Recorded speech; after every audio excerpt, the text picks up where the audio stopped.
जो ये टॉपिक है, 2007 से हमारी संस्था काम कर रही है। एज वुमेन सेल में 4 साल मैंने काम किया है।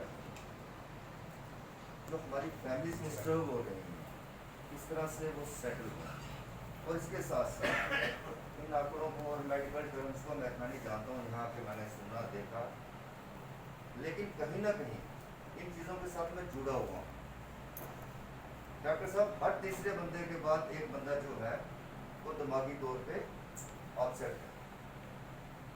और कहीं ना कहीं सरकार की बात की जाए, सरकार की तवज्जो पूरी है, लेकिन मेडिकल सिस्टम में इस बीमारी के लिए कोई पुख्ता ट्रीटमेंट नहीं है। आ जाके हमारे पास आ जाता है फिर क्या, रिलीजियस बिलीफ। उस रिलीजियस बिलीफ की वजह से थोड़ा सा फर्क पड़ता है। हम मंदिर में चले जाते हैं, मत्था टेकते हैं, ये समझते हैं कि भगवान हमारे साथ है। हम मस्जिद में चले जाते हैं, बड़े टाइम की नमाज होती है, नमाज पढ़ते हैं, मॉर्निंग उठना पड़ता है, ठीक है।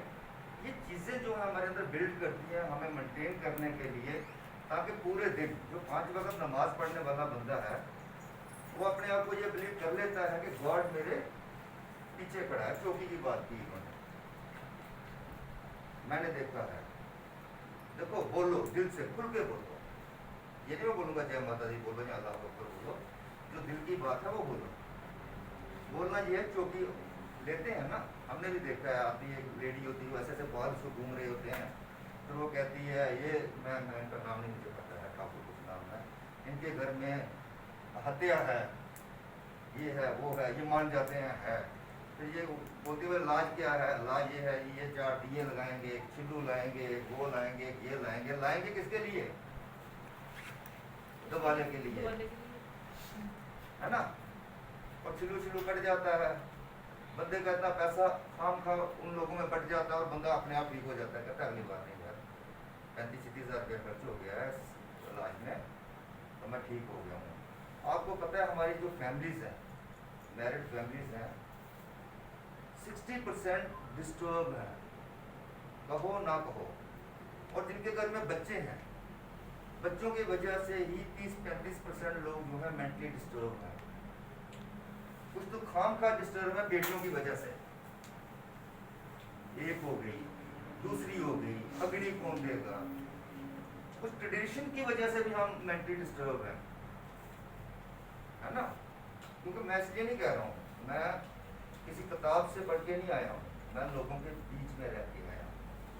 बड़े बच्चे हमारे नशे की तरफ जा रहे हैं, अच्छे घरों के नहीं, गरीब घरों के भी जा रहे हैं। पर कितना अच्छे घरों के अपने घर को लूट के जा रहे हैं, गरीब घरों के लोगों के घर को लूट के जा रहे हैं, चोरियां कर रहे हैं हमारे बच्चे। आज इस दौर में जो दौर चल रहा है, हर तीसरे बंदे के बाद एक बंदा जो है वो मेंटली डिस्टर्ब है जॉब की वजह से। तो कहीं ना कहीं आप मेडिकल प्रोफेशन में हो और 60 ईयर्स, जब 50 साल से बंदा ऊपर होता है, खाम खा अज्यूम कर लेता है कि मेरे अंदर ये बीमारियां आ गई हैं।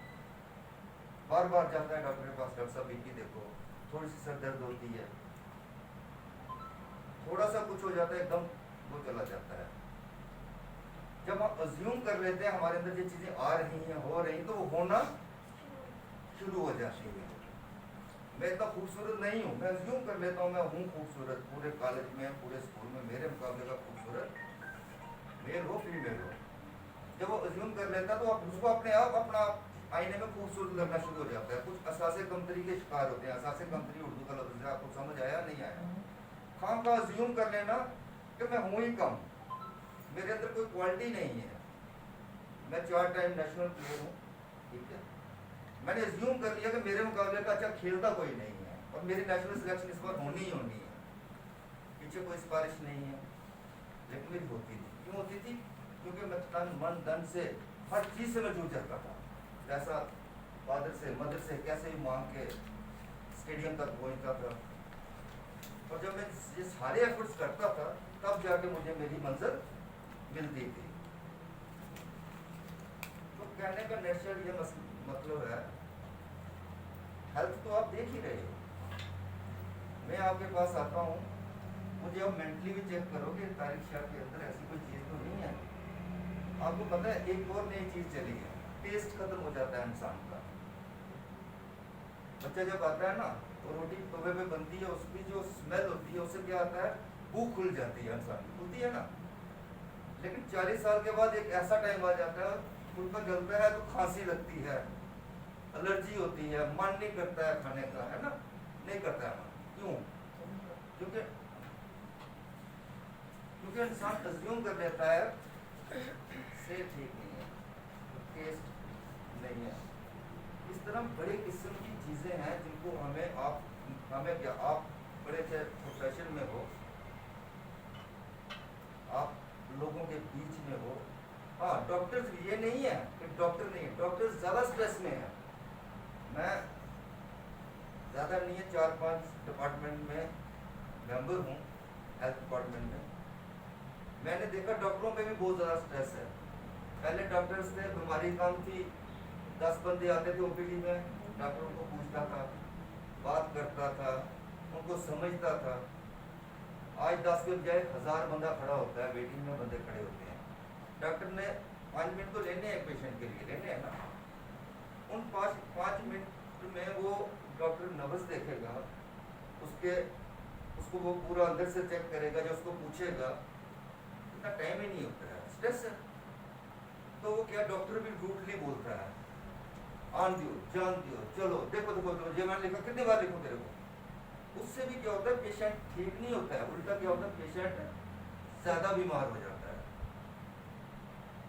कुछ हमारी सरकारों को भी सिस्टम को बदलने की जरूरत है ताकि हम मेंटली फिट रहें। और सबसे बड़ी बात यह है कि जो दिमागी तौर पे फिट है, जिस मुल्क के लोग मेंटली फिट हैं, वो मुल्क दुनिया का सबसे बेहतरीन मुल्क है। जो 50 साल पहले हमारा हिंदुस्तान सोने की चिड़िया, इसलिए नहीं कहा जाता था कि यहाँ सोने की चिड़िया डालों पे बैठती थी। यहाँ के लोग दिमागी तौर पे फिट थे, यहाँ के लोग काम करते थे, सेटिस्फाइड थे। 100 ईयर्स से ऊपर लोग मैंने देखे हैं, यानी 110, 105 में मिलता रहता हूँ लोगों से। और मैं मैं ये समझता हूँ इन लोगों से मिलके, ये मुझे मेरा बिलीव ये है कि मैं इन लोगों से मिलूंगा, बैठूंगा, तो मैं भी 105, 110 साल जीऊंगा। जीने की एक उम्मीद मेरे अंदर बन जाती है। आज क्यों, आज हम जल्दी क्यों, इतना डेथ रेट जो है हमारा क्यों बढ़ गया है, जल्दी क्यों मर रहे हैं?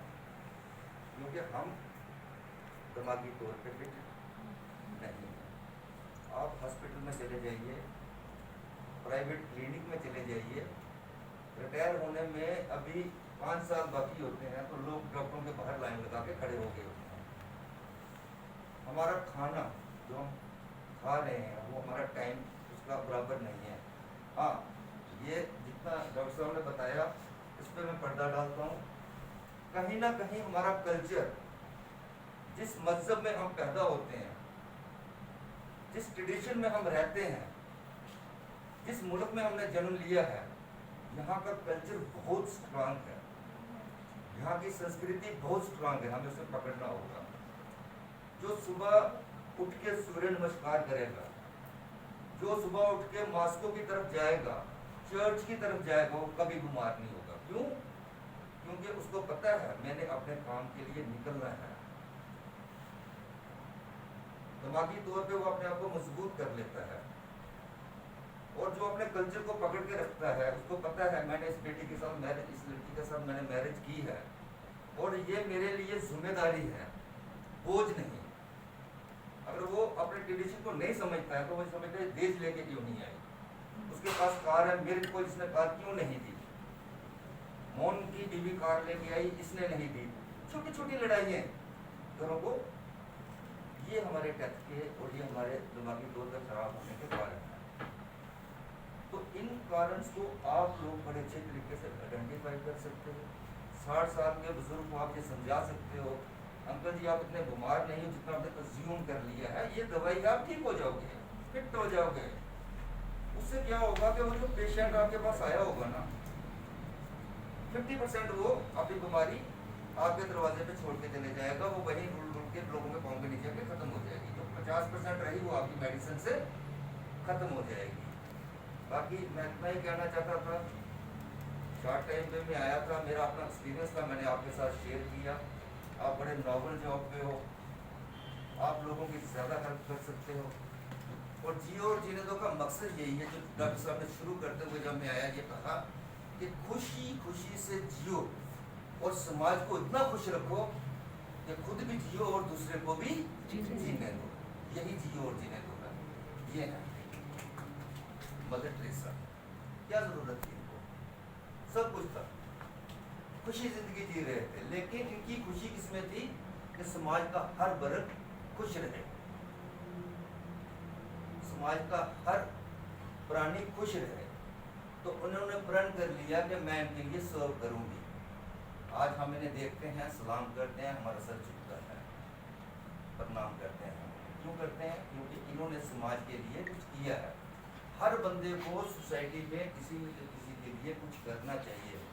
आप एक मैं थोड़े दिनों से ये देख रहा हूँ, थोड़े दिनों से नहीं, 3 सालों से ये चल रहा है, जब से ये मोबाइल हमारे हाथों में आ गए हैं। पहले कोई गिरता था हम उठाते थे, आजकल कोई गिरता है हम फोटो उठाते हैं, है ना? हम में है, मैं भी उनमें से, मेरे घर में भी उनमें से है, ठीक है। मेरे 2 बच्चे हैं, दोनों की काउंसलिंग मैं हफ्ते में एक बार करता ही करता हूँ।